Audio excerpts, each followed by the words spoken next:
Every great leader you admire, no matter how much success they show, has something they're still working through, something real, something unresolved, something that others miss.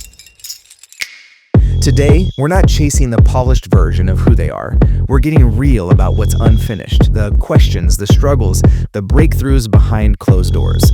I'm Rocky Garza, and I've spent over a decade coaching and advising some of the most successful leaders in life and business. And today, we're sitting down with Paige to uncover the truth behind leadership you rarely see.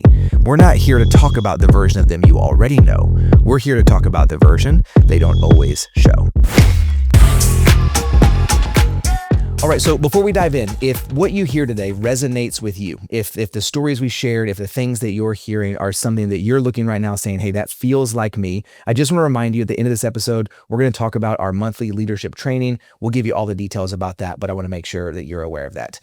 Paige, so glad to have you here. Thank you so much for being with us. Thanks for having me. Of course, Excited. of course. So let's just go ahead and just get into it and jump into the deep end. What is something right now in your season of life, stage of life, where you're at, season of leadership that you're thinking, this is something for me that is difficult and I would love to spend a little bit of time sort of maybe not coming to resolution, but if nonetheless, a couple of additional steps of where to go next? I am definitely struggling to let go. Tell me about that.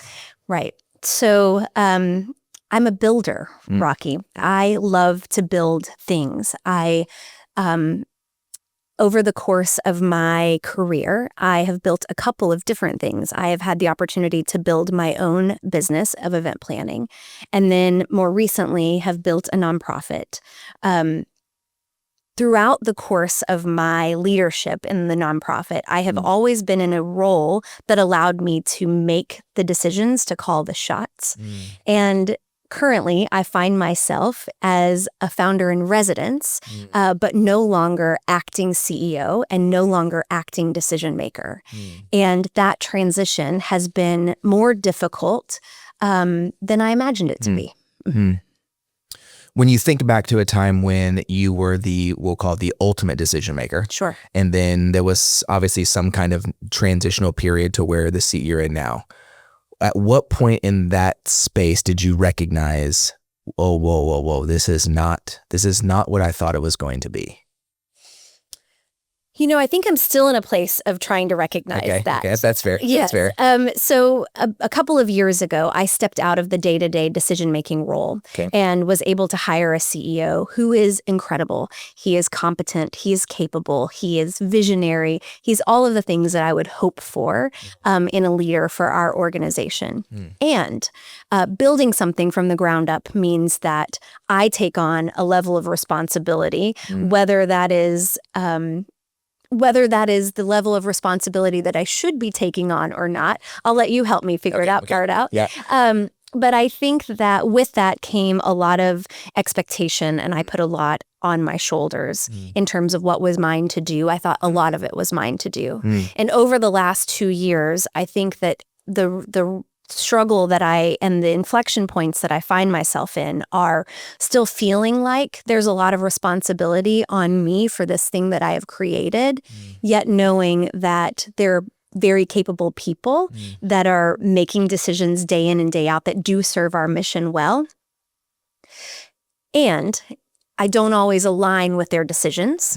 And so I'm not yet at the point where I can take myself out of the consequences of what those decisions are. Sure. I'm going to give us 3 categories to go off of. You've named one of them, which kind of what made me think about this. I'm curious what we could place or put in the other 2. And I wonder if that helps us arrive at a place where we feel as though the results of others' actions are more like options and less like consequences. Okay, great. So you said there's things I'm responsible for. Even though I'm no longer in like the main role of responsibility, you feel responsible for things. Yes. So I think that's a good category. I think a second category would be things that you are no longer responsible for, but as founder, you are accountable to. Fair, yes. So things that, and we'll come back and we'll define these. And then the third one is the one that, at least for me, tends to get in my way the most is things that I have willfully chosen to take responsibility of. Absolutely. So not my responsibility, probably not even accountable for them. Somewhere though, I was like, you know what I'm going to do? I'm going to take responsibility. I'm just going to go ahead and just hold that and put that in my pocket. Just go ahead. So let's start like thinking about your role as founder, what it previously was / what it has transformed and transforming into. Things that we're responsible for are things that we must do. If we don't do, they don't get done. If they don't get done, it is detrimental because we are the only person who can do it. Okay. Accountability, things I'm accountable for, are things that I have sort of said, at the end of the day, if the buck has to stop somewhere, it probably would roll all the way down the hill, and at the bottom of the hill is me. Mm-hmm. I'm accountable to if it lives or dies, I'm gonna be accountable to that because I helped build it. Mm-hmm. And then willfully chosen to take responsibility of, we sort of covered, not mine, probably never was mine. Doesn't mean I have to get rid of it. I just want to acknowledge that if it's weighing heavy on me, I chose that. Yeah. Right? In my own life, helping support my grandparents is something I've willfully chosen to take responsibility of. They didn't ask me to. When I offered, they said, oh, absolutely. But how much of my life am I complaining about something that is taking my time when I have to run to the doctor, I have to drop the CD-ROM of the back x-ray over, when I let the keys get left by the valet and I have to, when I willfully chose to take responsibility. Fair. Okay. So do you find right now, and then again, we're sort of making big generalizations because we don't have a whiteboard in front of us. Do you feel like most things get lumped into the responsible category? If I took a step outside of this conversation, I would say, Paige, you know better. You know that is not true. That is not accurate. But day in and day out, I find myself pausing in conflict of what's mine to do and what's not mine to do, and ultimately feeling very responsible for outcomes. Do you find that when you take on the responsibility of outcomes that is in fact someone else's, does it register in the moment? Hindsight, of course, everything hindsight. In the moment, is there a moment where you go, I'm robbing somebody else the opportunity of being great? Truthfully, I am always honest. But a lot of times I think very quickly. This is something about me that you give me, put me in a room and I will solve all of the problems before I've walked through the door. Right. I see something and I can immediately solve for whatever the equation is. And because of that, I've given myself this like false sense of. Yeah, I don't know what you're talking about at all. By the way, so like, I'll have to really think about that one. Yes. Okay. Yeah. So here I am. I have decided what I am really good at in conversations, and I have already thought through every single scenario. And so a couple of things. Why would I wait for somebody else to get there? Because this is going to take a long time for them to get here. And really, we just need to get to this outcome. And so unfortunately, hindsight is our biggest teacher. I hate that. But in those moments, I think my team would tell you that they don't feel like I give them space to become the people that not even the problem solvers, but even like, I think problem solving and giving solutions can also be different. And so I think in some of those scenarios, I don't even allow for that. I don't even allow for somebody else's voice because I am terrified in a lot of times that it's going to take too long or they're not going to get there or it's not going to be the outcome that I want for our brand and for our mission, which is absolutely ridiculous. Yeah, and I think for myself, because I thought I was talking for a second there, but I realized it was you saying the things I say to myself. In those moments, what do you think it is that? And I'm gonna use the word us because it is true for both of us. What do you think that it is that makes us believe we're the only ones who can solve it, get the outcome in the speed, and that all of that is necessary?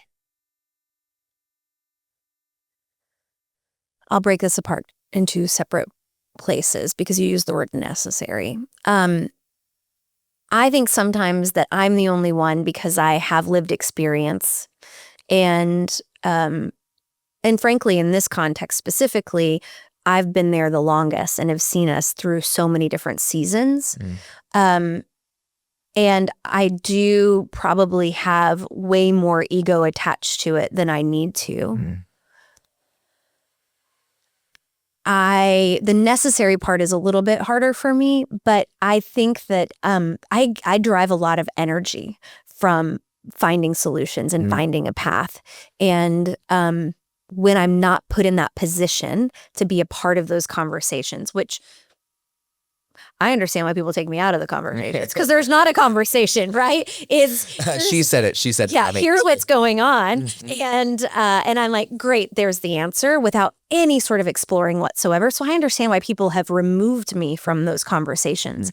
But in those moments, like, I feel a sense of urgency. I feel like a false sense of like just this inflated ego for sure around like, I've got this, I know it. I don't know why I feel that way, but I very much feel I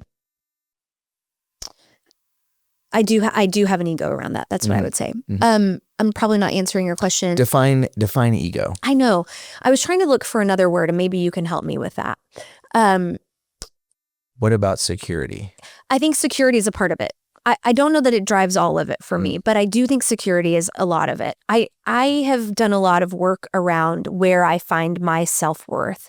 And I would tell you that, 15 years ago, solving other people's problems was absolutely the place that I found worth and value and would define who I was and my successes based on that. I no longer feel that way. I can see a difference. In general, sure, there are definitely times that I absolutely go to that place. But as it relates to ego, I'm not sure what the other word would be. I have a sense of like confidence in who I am and what I've experienced. I do have a sense of a really strong sense of direction, and I don't know that I'm always right.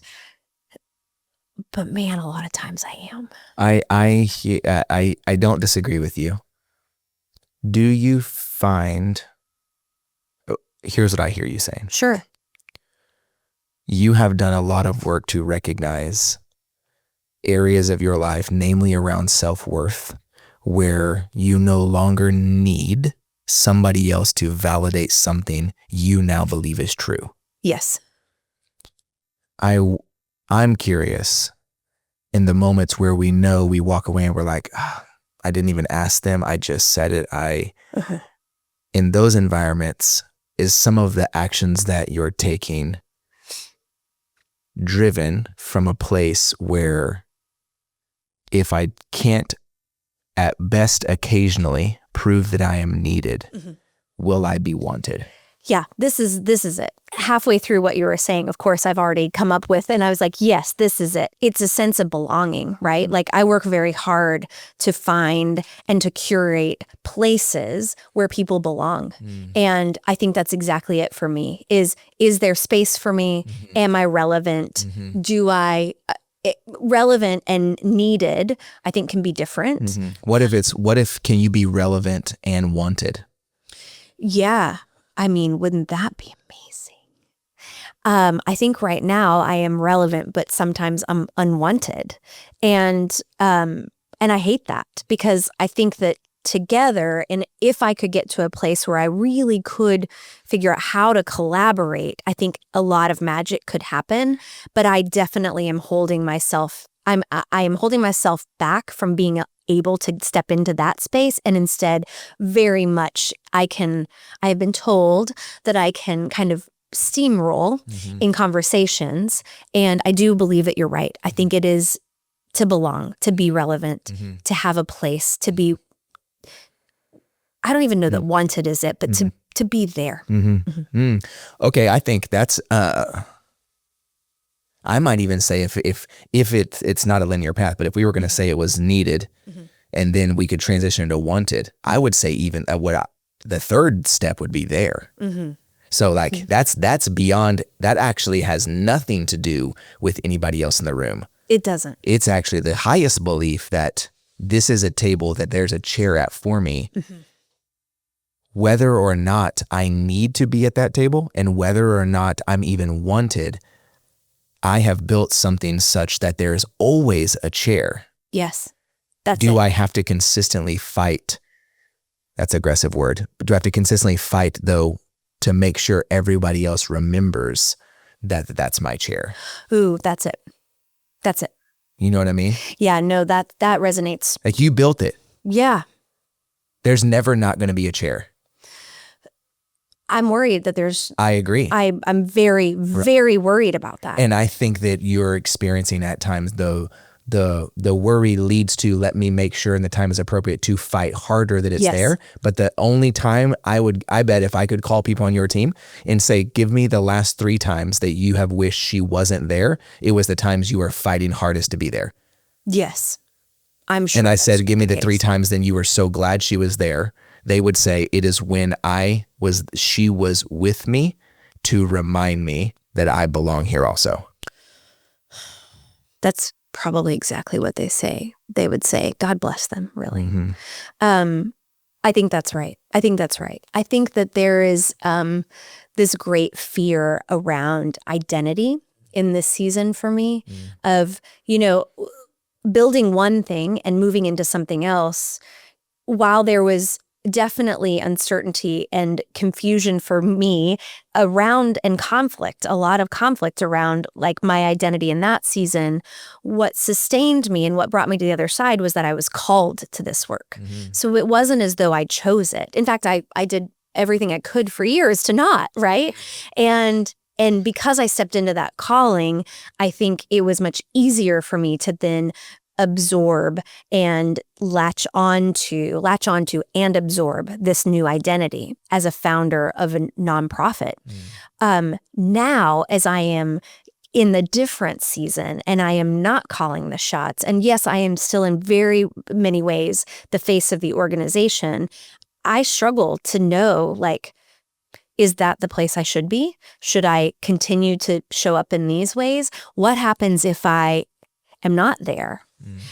For me personally, what does that mean? What does it look like if I truly transitioned all the way out, which I don't think is on the table at the moment. But if that happens, then what happens to me, and what does that say about who I am? Yeah. I think that's a wonderful question. Great. If you could just answer that for me really quick. Yeah. So what you meant was, I often find that we can miss the moments to create the thing that's given to us in the present by attempting to solve problems we don't yet have. Yeah.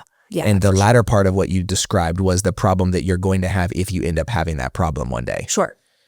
Rather than, I don't really hear that you have a big problem to be solved presently, because you said you have a team that values your presence. They value the history and what you've brought to the table. My guess is your current CEO values your tenure and experience when there's things that he's unaware of that you're very aware of. I hear a lot of wanting, knowing, a lot of comfort, security that you're but a text, phone call, Teams meeting away. I want to believe that. And I think that ultimately I really respect and admire the team that we have. And candidly, like, I didn't build this team. This is a team built by our CEO. And I really like this team.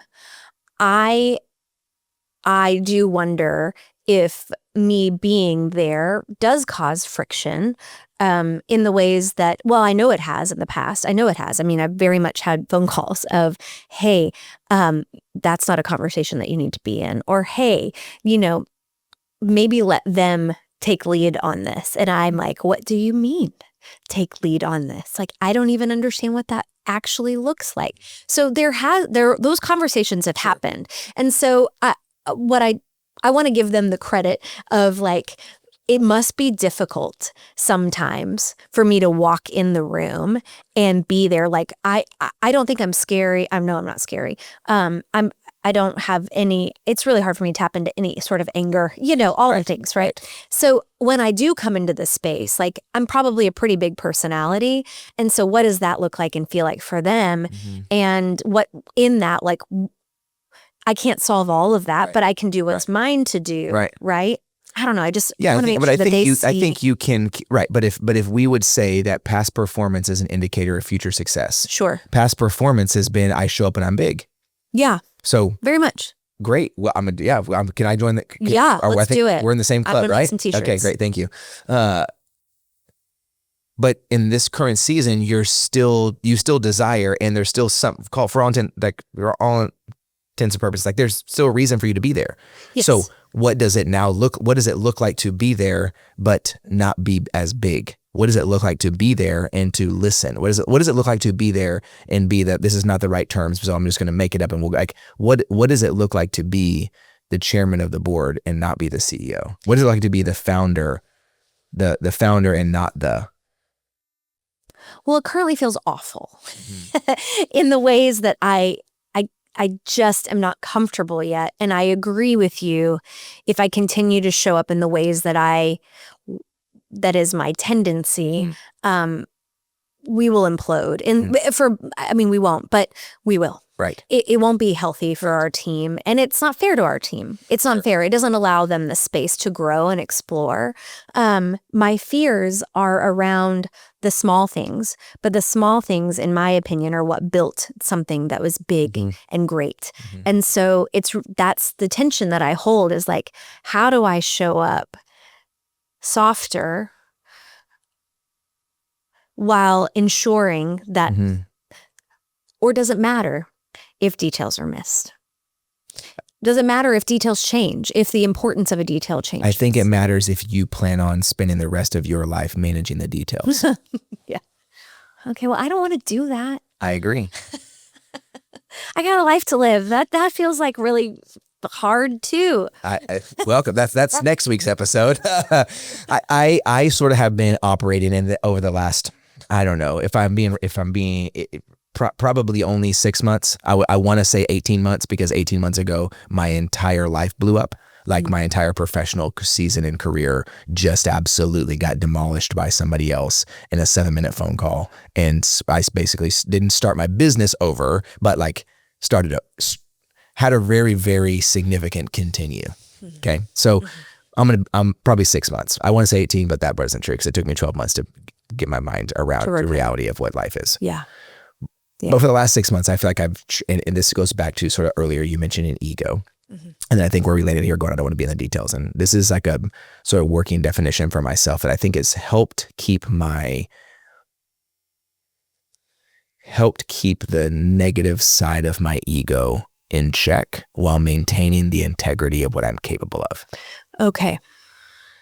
I've remind myself a lot that if humility is in fact an antidote to ego, that humility is not the making small or quiet, that was your word, not making small or the quiet of who I am.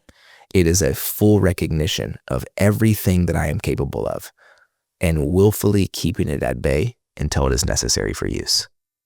And when necessary, there is no one in the world who can do it like I can. For me to believe that it is always necessary for me to have worth and value and relevance and to be needed, that's ego.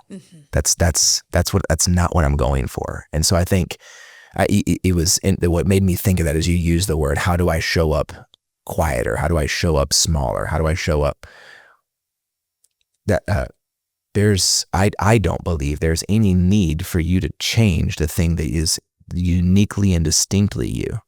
I think it's both of ours continued growth and understanding how to keep that thing willfully at bay because we're so aware of what we're capable of that we're only going to use it when necessary, and necessary, not worst case scenario, necessary in the sense that we recognize, go back to the very beginning when the whole thing started.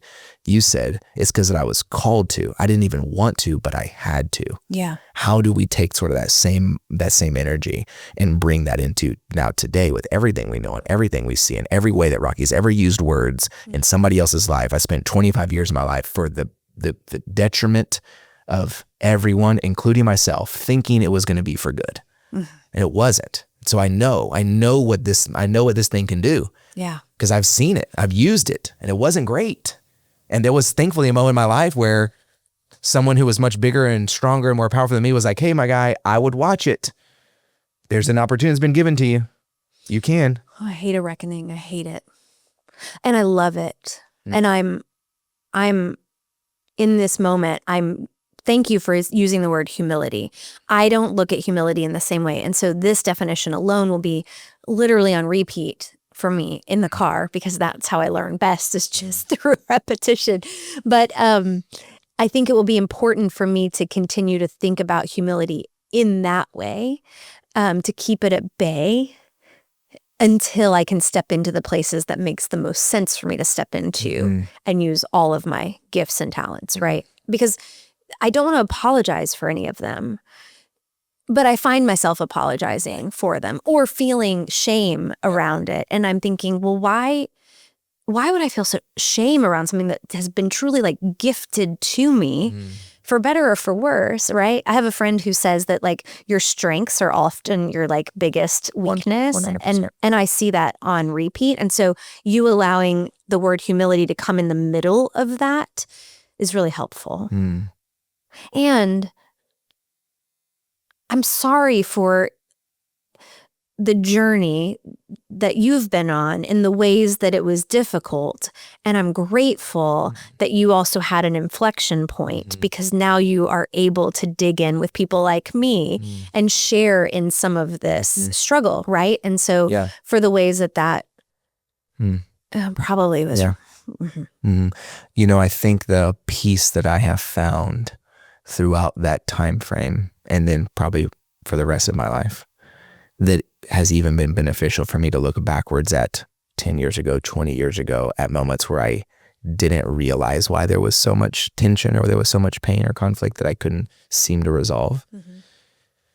Is it was probably 4 or 5 days after I got a phone call for the company I was working with. And he said, I'm closing the business. I need you to let everybody go. I'm leaving my partner. And I haven't talked to him since that phone call.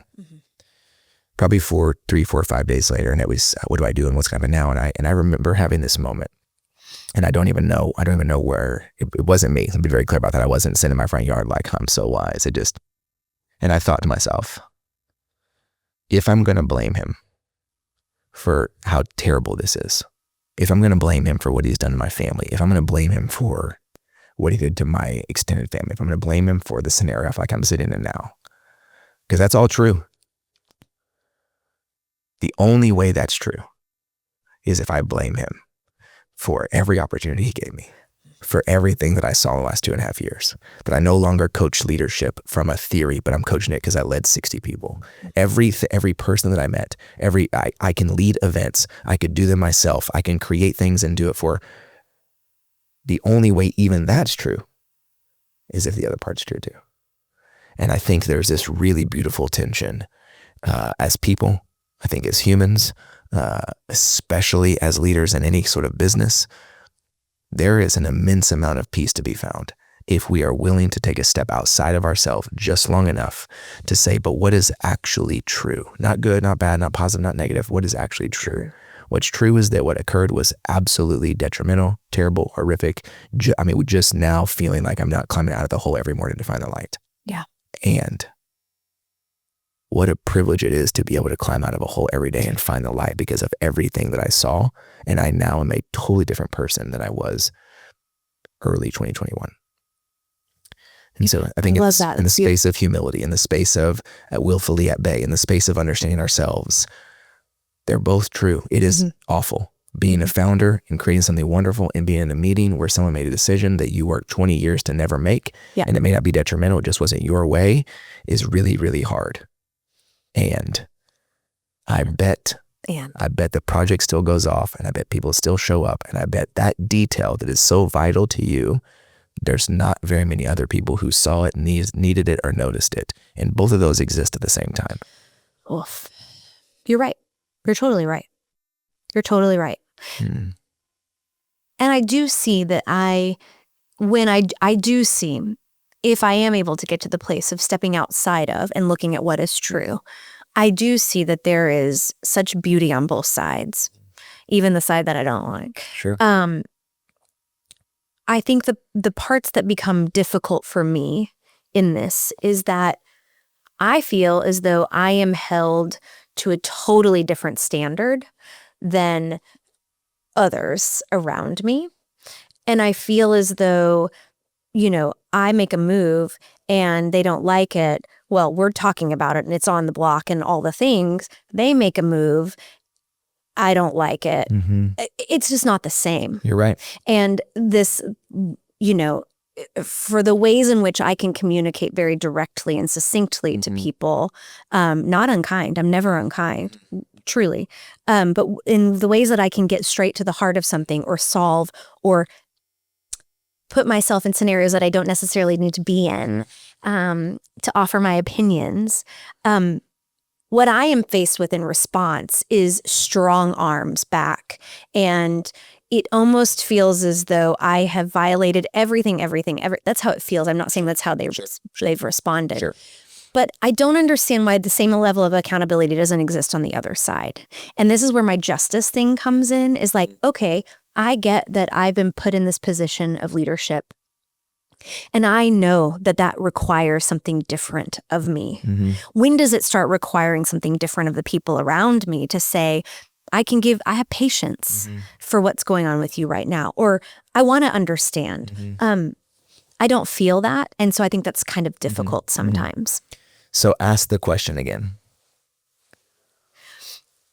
Well, I have 5 questions that I'd like to ask.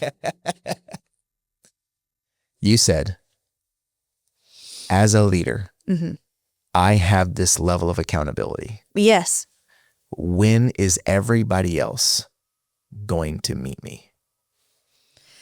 I wish I would have said it as succinctly as you did, which is why you are in the seat that you're in, but that's exactly it. And I think this all the time. Listen. I mean, all the time. So do I. I mean, it's... Can we just hold mirrors all for a day, second? every day. Yeah. And again, they won't. Because we chose this. You're right. And to create an expectation that someone else is going to choose what we did, they would not be in the seat that they are in. They would have their own. And that's not good or bad or right or wrong. It's not a value statement at all. No. But there's a reason. There's a reason there's only so many businesses and so many founders and so many nonprofits and so many, there's a reason that there's a limit to those, because there's only so many people willing to say, I'm going to choose the difficult thing I'm going to do hard things for the most good. And most of us, if they're not in that position, will say, and this is not bad, but will say, I'm going to choose to follow someone who does the hard thing for the most good to support the thing they're doing because I don't know how on my own. And for whatever reason, you and I said, we're for sure going to do it on our own. We did. And I could go back and look at the 2 decades of people who are on the other side of that math equation that we would quantify as the most good. And it will only ever continue. And I would encourage you to trust that number, the result of that equation, that number is only ever going to increase, whether you or you do not touch it again, because you have created something that has done the hard for the most good. And now there's an avenue by which hundreds, if not thousands of people can do the thing they were made and designed to do. But to consistently build a wall just to remind people we could tear it down, as opposed to trusting we have taken down the walls that were unneeded and we have rebuilt the ones that were necessary, because now people have a safety and a sanctuary to walk through and they're no longer in fear of being harmed. Yeah. I mean, that'll preach for sure. And yeah, but will it practice? I know, I was just about to say, it'll preach, and putting it into practice is, I mean, that's the real work, right? And this is what we're talking about today.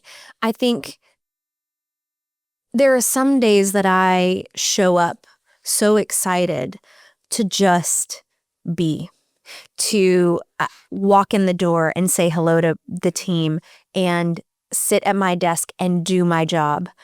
And there are other days that the itch to solve and to jump in and to be needed is so strong. It is such a tension that I have to manage truly daily.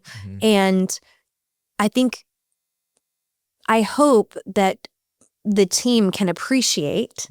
They might not understand, but I hope that they can appreciate the work that it takes to even find yourself in a new role, in a new scenario, and have to, there's so much that has to shift and change about my behaviors, and that's hard work. I agree. And I don't know why I want a sense of acknowledgement from people around that. People meaning my team, my peers.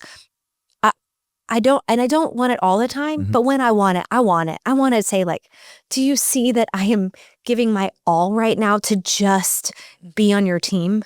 Do you see that, like, I didn't say 5 words during that meeting, but then the question is, why didn't you speak up? And it's like, do you see that I'm working so hard to find a really healthy rhythm, and I'm not sure why I need that validation, and I hate it. Well, okay.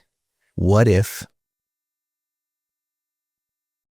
I think you desire the confirmation, not validation? That's it. But I think you value and desire the confirmation because you're a human and you're not a hero. So I think that's one.